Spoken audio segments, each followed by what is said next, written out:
Bonsoir, bonjour chers téléspectateurs de Sanda TV, votre chaîne numéro 1, la chaîne de la nouvelle génération, les miroirs de l'Afrique. C'est encore moi, votre présentatrice préférée au nom de April Missoun Bouamunda.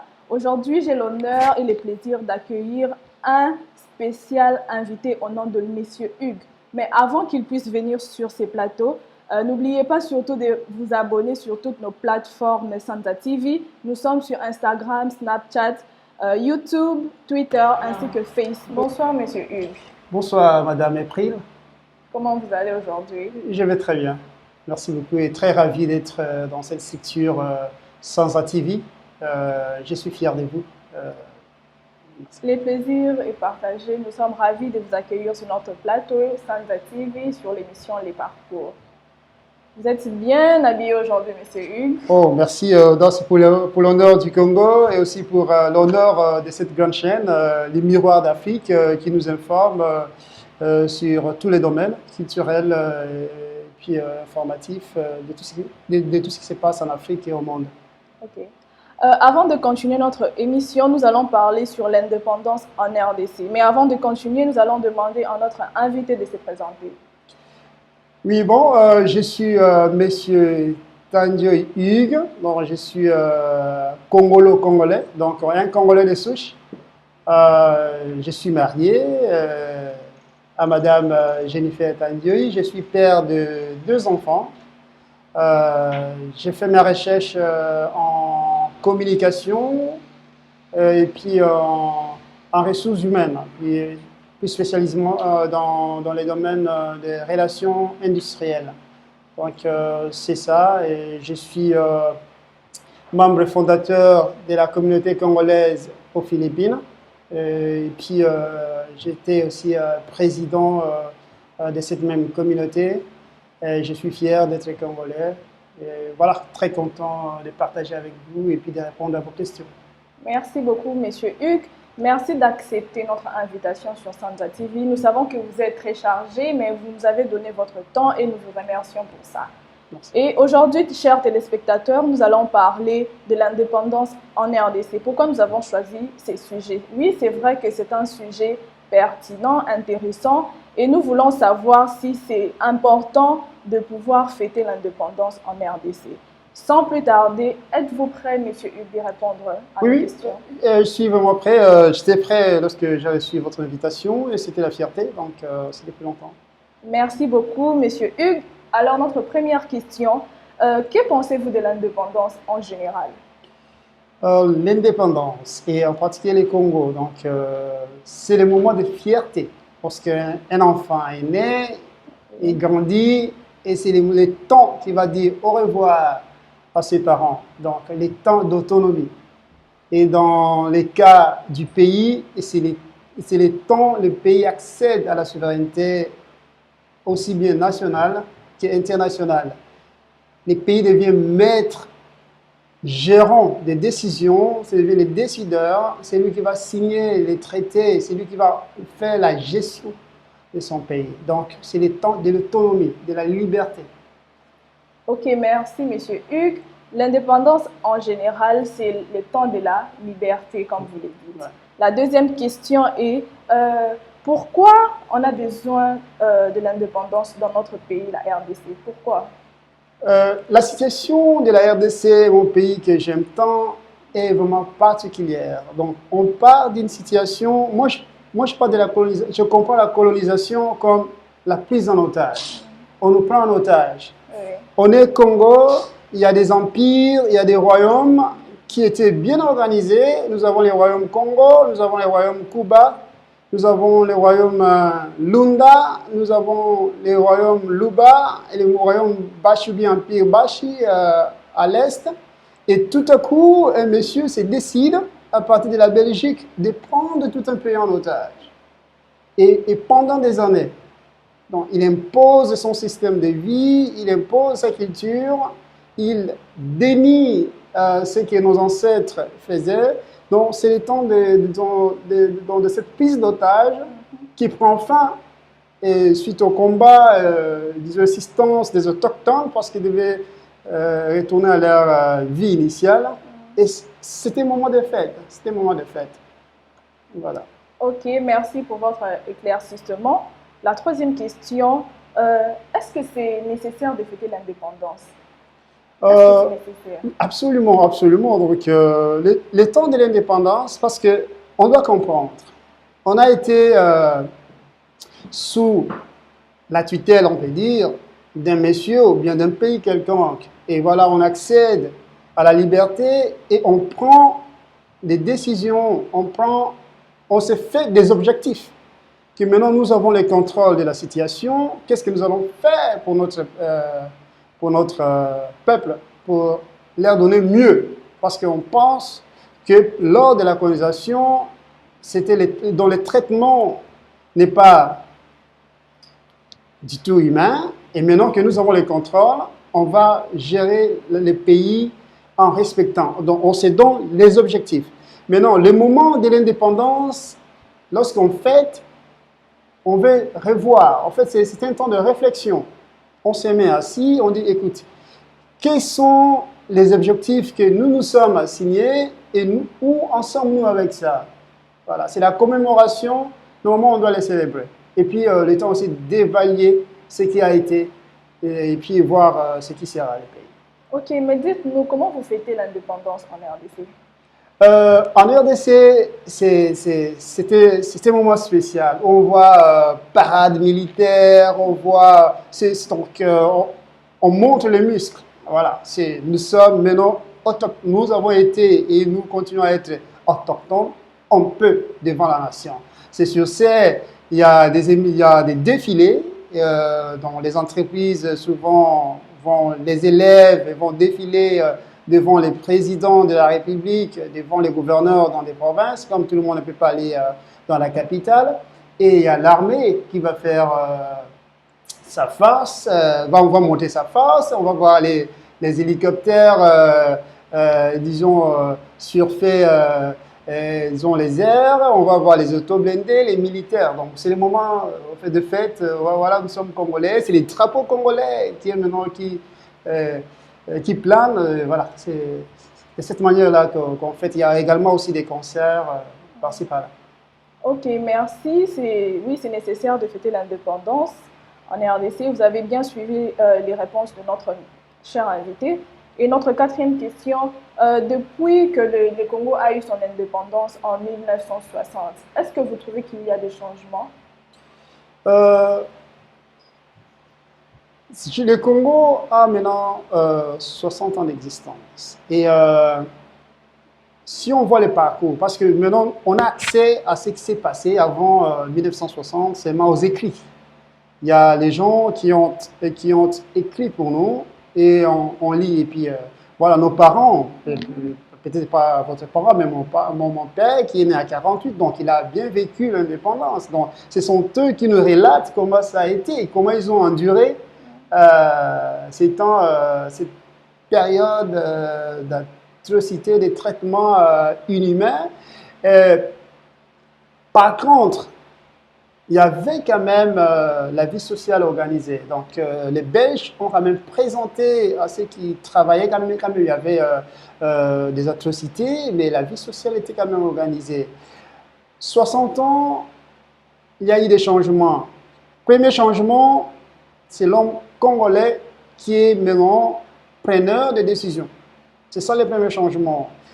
Deuxième changement, malheureusement, c'est dans le mauvais sens, dans le sens que la mauvaise gestion. Maintenant que nous avons les choses en main, mais les choses, malheureusement, ont tourné au noir. Et on connaît l'histoire du pays pendant ces 60 années. Ouais. Ok, mais vous pouvez nous citer 3 changements que vous avez pu vu pendant ces temps d'indépendance? Oui, moi j'ai vécu pendant la période de M. Mobutu où je voyais mon papa ne se lamentait pas du salaire, par exemple. On ne savait même pas il savait le salaire. Je me souviens, et moi je suis né d'une très grande famille, une famille de 10 personnes, mais mon papa était capable d'envoyer mes grandes sœurs, mes grands frères à l'école, et puis on avait même des pécules. à la fin du mois. Donc, papa qui arrive et voilà, et il donnait ça à tous ses enfants. C'est que je disais à madame, écoute, nous avons vécu des bons moments du Congo, donc on ne voyait pas tout ça. Et mon père était toujours en cravate, en veste, lorsqu'il allait au travail. Donc, c'est les temps-là que j'ai vécu. Et du coup, je vois Mobutu qui pleure, mais il y avait des gens jubilés à la cité, que maintenant c'est la démocratie. Mais quelques temps après, on voit que c'était la souffrance. Et papa commençait à parler des retards des salaires. Et c'était pour moi énigme, retard des salaires, donc ça veut dire quoi? Des changements comme ça. Et puis la situation s'est empirée encore avec l'arrivée des AFDEL, tout ça, les changements, disons, les Sotraz, on voyait les Sotraz, par exemple, arriver à temps exact. Et c'est là que j'ai compris, par exemple, quand j'étais en Belgique, le bus arrive à 11h05. Et 11h05, celui-là est exactement ce qui se faisait avec Sotraz. Et maintenant, on n'a plus le Sotraz. On doit faire des lignes 11. Peut-être que vous n'êtes pas encore arrivé à Kinshasa. On va partir du Grand Marché jusqu'à Gilles à pied. C'est ça, ligne 11. Donc, le changement, malheureusement, dans le sens négatif. Ok, merci. Monsieur Hugues, vous parlez de changement de salaire. Au temps de Mobutu, c'était quand même bien. Mais nous parlons maintenant actuellement. Est-ce que vous pensez que notre président actuel, le président Félix Tshisekedi, apporte un changement au pays? Le président Tshisekedi Tshilombo, Félix, donc, il est de l'opposition. En plus, c'est un Congolais. Bon, c'est un Congolais qui a une vision pour le pays. Alors, donc nous sommes, bon, on ne peut pas encore discuter sur ce qui s'est passé lors des élections. On est déjà là. Il a juste 18 mois, si je me trompe, donc, depuis qu'il est au pouvoir. Donc, il a hérité les pays des 18 ans de règne du système Kabila et maintenant, il a les traces. Donc, je peux encore voir la liste de ses réalisations. On voit, il arrive, M. Tshisekedi, le président Tshisekedi libère les prisonniers politiques. Entre autres, on voit le président Moïse Katumbi, le Franck Diongo, le Firmin Yangambi sortir de la prison. De Moussa Nyamwisi qui revient au pays comme libre. Et on voit, il veut maintenant marquer des emprunts avec le projet, disons, des 100 jours, qui est en fait une récupération des projets de M. Kabila, mais il veut marquer. Et il y a aussi la gratuité de l'enseignement. Il y a la gratuité de l'enseignement qui est maintenant une réalité, aussi, même si c'est se fonder sur la Constitution, mais il y aura même un effort dans ce sens-là pour matérialiser la gratuité de l'enseignement. Malheureusement, ils ont le projet des 100 jours avec tout ce que nous avons suivi les mois passés, semble tourner au fiasco avec le vol, le pillage, la corruption. Mais toutefois, on sent l'effort du changement.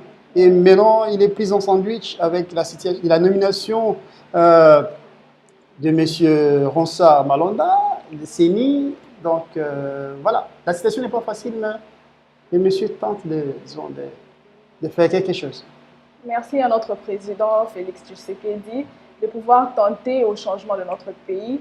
Et notre sixième question, pourquoi, malgré que nous, Africains, avons eu l'indépendance, mais nos colonisateurs nous dirigent toujours? C'est dû à quoi, en fait? C'est dû à quoi? Oui, ça c'est une très bonne question parce que nous sommes de la nouvelle génération. Vous êtes encore plus de la plus fraîche génération, donc qui va continuer, disons, les Congos. Donc, l'occasion pour moi de pouvoir étaler quelques réalités. Donc, parce qu'il y a aussi les étudiants qui sont ici aux Philippines, les étudiants congolais, bien congolais aux Philippines, qui veulent comprendre la situation du pays et aussi de l'Afrique. Nous sommes en 1944, 44 ou 45. presque 15 ans avant les indépendances de l'Afrique. Il y a les institutions de Bretton Woods qui voient le jour. Et ces institutions-là, c'est la Banque mondiale, c'est aussi FMI.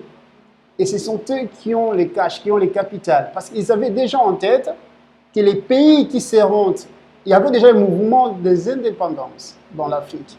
Mais ils savaient très bien que ces pays-là auront besoin d'argent pour résoudre les projets de grande envergure, dans les projets d'infrastructure, des écoles, et ainsi de suite. Donc, ils auront besoin d'argent.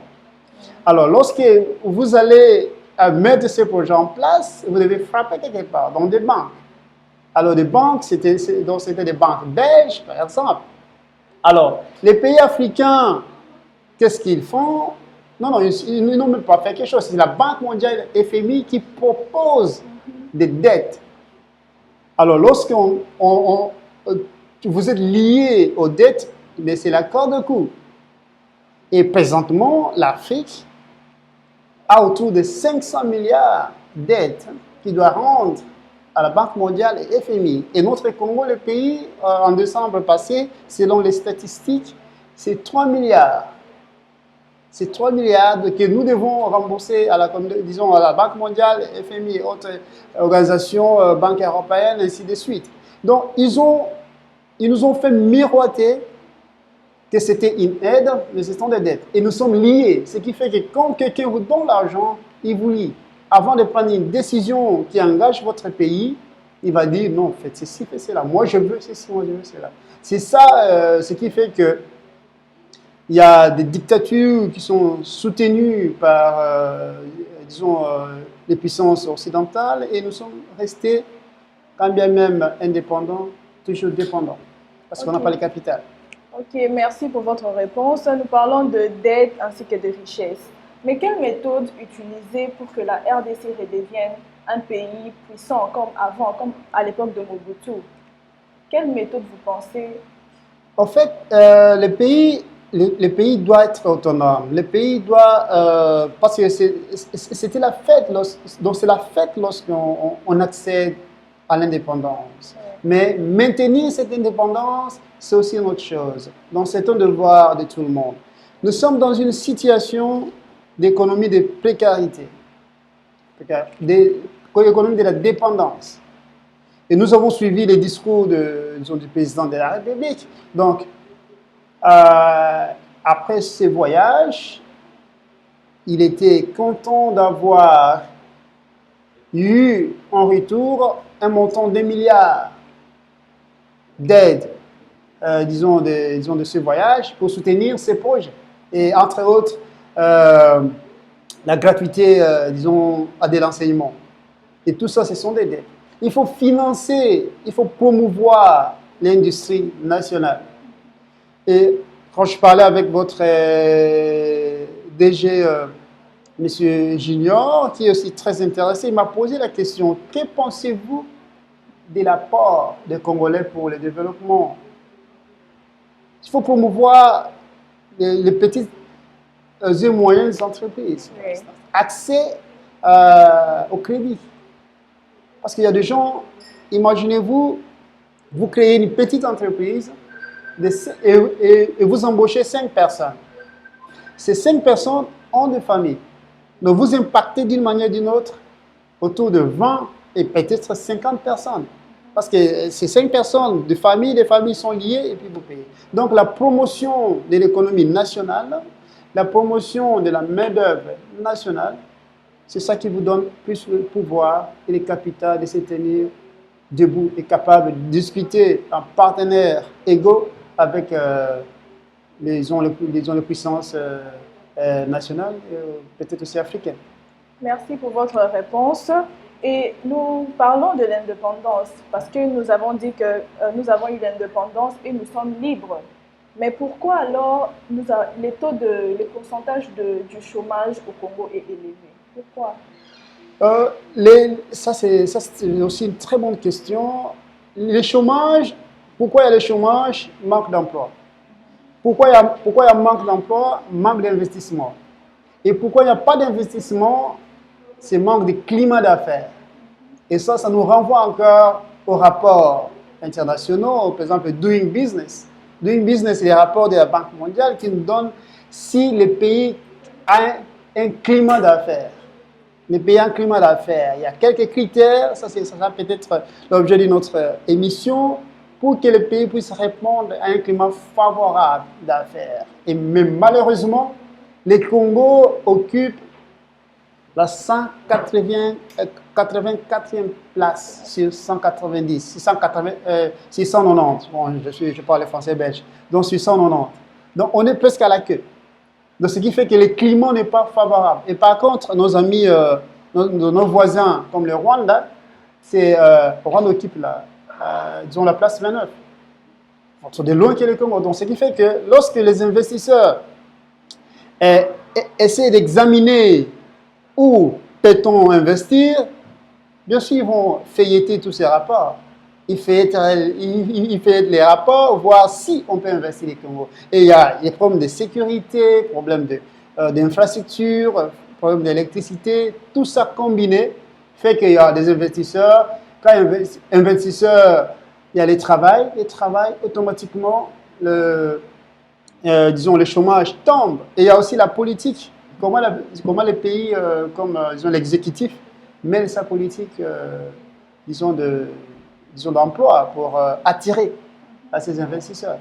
Et tout ça, malheureusement, pour le Congo, jusque-là, avec des instabilités. Quand vous cliquez sur, quand vous allez sur Google, permettez-moi d'utiliser Google, disons, de citer Google. Quand vous allez sur Google, vous cliquez sur les Congo, vous allez voir qu'il y a seulement les viols. Vous allez voir, il y a seulement des guerres, il y a des tueries. Écoute, moi j'ai l'argent, je viens de prendre ça de la banque, quand je vois les tueries comme ça, j'ai peur. Je ne peux pas aller investir là-bas. Et tout ça, ce qui fait qu'il y a maintenant, ils ont le problème de ce chômage qui va crescendo. Selon les statistiques, même on est à 84% des chômeurs. Et 16 millions de personnes, dont 16 millions de Congolais, sont en insécurité alimentaire, donc ils ne peuvent pas manger. Voilà, 37% des bébés qui naissent et des mamans qui donnent naissance ne sont même pas assurés s'ils vont atteindre 5 ans après la naissance. Tout ça parce qu'il y a trop de problèmes. Donc voilà, malheureusement. Oui, nous avons trop de problèmes au Congo. Ouais. Mais est-ce que vous pensez qu'il y a espoir qu'un jour la RDC, notre beau pays, puisse récupérer toutes ces richesses? Vous avez... En effet, dans l'espoir, c'est vous, l'espoir, c'est moi, l'espoir, c'est les patrons des Sanza TV, l'espoir, c'est toutes les personnes que je vois ici bien engagées. Voilà, par exemple, les Sanza TV ici, c'est une bonne structure, donc voilà, qui embauche. Donc, on doit avoir l'espoir. Sans espoir, on ne peut pas continuer. Donc, on doit avoir l'espoir. On n'a que le Congo comme pays. Donc, c'est seulement au Congo où on ne va pas vous dire que vous êtes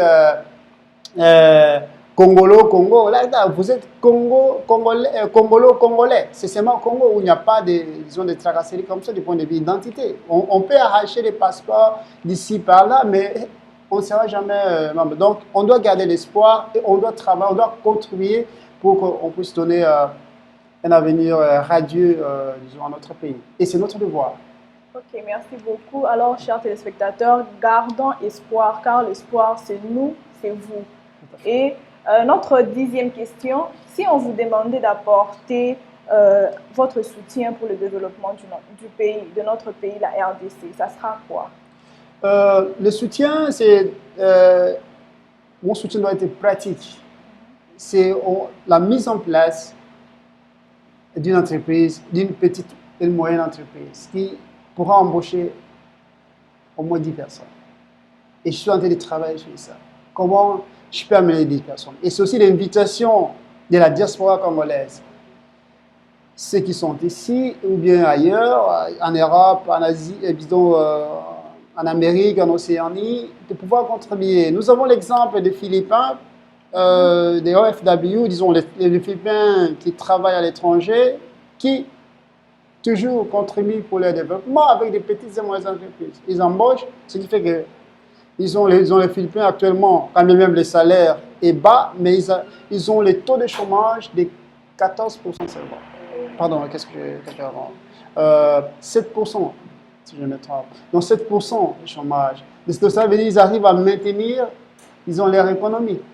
Voilà. Et je suis ici depuis plusieurs années. Les taux de dollars, ça reste presque, disons presque le même. On voit, donc ça navigue pas trop intact. Donc cela veut dire qu'il y a même du travail. Donc mon apport au pays, c'est contribuer dans les petites et moyennes entreprises.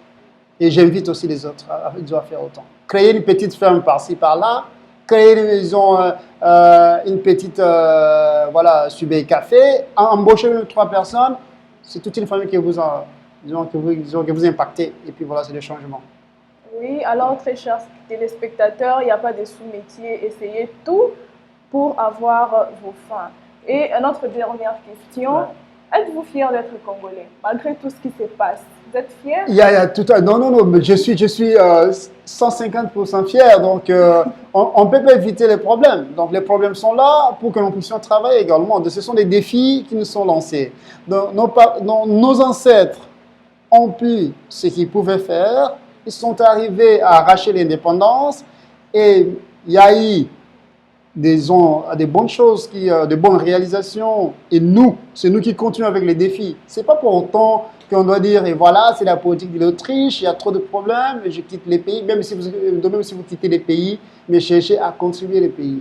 Moi, je suis fier d'être Congolais, même sur ma page Facebook, c'est Hugues les Congolais. Donc, je suis fier de ça. Même, je me souviens, mes collègues étudiants, lorsqu'en Belgique, ils disaient, toi, Hugues, tu es vraiment trop Congolais. J'ai dit, oui, bien sûr. Donc, voilà, il faut être fier d'être Congolais. Alors, merci, Monsieur Hugues, encore de répondre à notre invitation sur Sanza TV, sur l'émission Le Parcours. Et notre thème était l'indépendance en RDC. Et Monsieur Hugues, vous avez un mot de la fin? Oui, je suis vraiment très ravi. Merci beaucoup aussi de votre invitation. Donc, merci à vous. Continuez avec le bon travail. Vous nous informez. Je vous suis très régulièrement. Je vous fais aussi là et j'invite les autres à pouvoir se souscrire à cette chaîne qui est les Miroirs de l'Afrique. Donc, faites-les. Merci beaucoup. Je vous souhaite encore une bonne fête de l'indépendance. Indépendance, ciao, ciao. Merci beaucoup, Monsieur Hugues. Et sans plus tarder, nous remercions toute l'équipe Sanza TV, tous nos staffs, Solange Sifa, Gradix, Cindy Pelekai, à notre DG, Monsieur Junior Boyenge, et à tous nos téléspectateurs, vous qui nous suivez. Sans vous, nous ne sommes rien. Merci de nous suivre et n'oubliez surtout pas de vous abonner sur toutes nos plateformes Sanza TV. Nous sommes sur Instagram, YouTube, nous sommes sur Twitter, Facebook. Oui, c'est ça. Et puis, n'oubliez surtout pas encore de vous abonner. Nous avons besoin de vous, chers téléspectateurs. Et sans plus tarder, Monsieur Hugues, vous avez des dédicaces à faire? Oui, bien sûr. Je voudrais d'abord saluer mon jeune frère qui est dans le domaine des finances, Lei Mouchilai. C'est lui qui maîtrise très bien les informations sur la Banque mondiale, les finances et qui m'informe souvent. Et également aussi, j'ai contacté l'historien Morgan qui aime bien aussi le Congo, qui m'a fourni plusieurs informations sur l'indépendance du Congo pour avoir les backgrounds. Et je salue aussi ma femme Jennifer Tandioi et mes enfants Céline et Colline. Merci, bisous, bisous. Merci beaucoup. Et je salue ma famille aussi. Pour toutes ces personnes qui me soutiennent, je vous dis merci et je vous salue. Merci, chers téléspectateurs, de pouvoir nous suivre encore sur notre émission Le Parcours. C'était votre humble servante au nom de Nissoun Bouamunda April. N'oubliez surtout pas de vous abonner sur toutes nos plateformes Instagram, YouTube, Snapchat ainsi que Twitter.